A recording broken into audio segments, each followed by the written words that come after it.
Bakı şəhər üzrə təhsil idarəsinin tabeliyindəki ümumi təhsil müəssisələrini əhatə edən 2026-cı il üzrə valideyn konfransları başlayıb. Məktəbə qədər və ümumi təhsil üzrə Dövlət Agentliyinin təşəbbüsü ilə keçirilən konfranslar çərçivəsində ilk görüşlər Nəsimi və Nərimanov rayonları üzrə təşkil olunub. Bakı şəhər üzrə təhsil idarəsinin müdir müavini Fəttah Fəttayev ənənəvi xarakter alan konfransların əhəmiyyətindən, valideynlərin təhsil prosesində fəal iştirakının vacibliyindən danışıb, belə tədbirlərin məktəb-ailə əməkdaşlığına müsbət təsir göstərəcəyinə ümidvar olduğunu bildirib.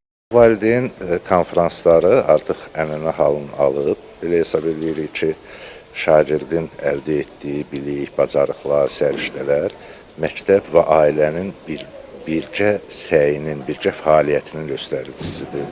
Ona görə də məktəb və valideyn arasında əlaqələr düzgün istiqamətdə inkişaf etməlidir. Valideynlər tədris prosesinə də nüfuz etməlidir.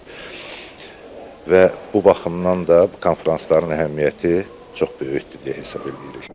Tədris motivasiyası və öyrənməyə marağın artırılması və süni intellektdən istifadə və kiber təhlükəsizliyi mövzusunda təqdimatlarla çıxış edən psixoloq Aysil Novruzova uşaqlarda daxili motivasiyanın formalaşdırılmasının onların uzun müddətli uğurunun əsasını təşkil etdiyini söyləyib. Demək ki, hər şeyin kökündə yenə sevgi və dəyərsizlik durur, sevgisizlik durur. Sevgi və dəyər hissi tamamilə ailədə formalaşan uşaqlar məktəbdə və cəmiyyətdə özlərini təsdiq üçün sevgi və dəyər axtarışında olmazlar və bu zaman yanlış addımlar da atmazlar.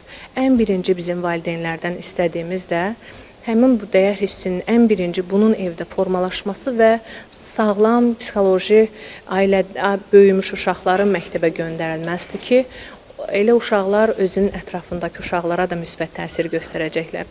Daha sonra iştirakçılarla qarşılıqlı fikir mübadiləsi aparılıb, valideynlərin təklif və rəyləri dinlənilib, sualları cavablandırılıb. Məni düşündürən digər bir sual o idi ki, bugün ölkəmizdə və digər ölkələrdə baş verən, məktəblərdə baş verən şagirdlərin narahatçılığına səbəb olan insident halları idi. Onunla da bağlı öz fikrimi bildirdim. Sağ olsunlar, qiymətləndirdilər.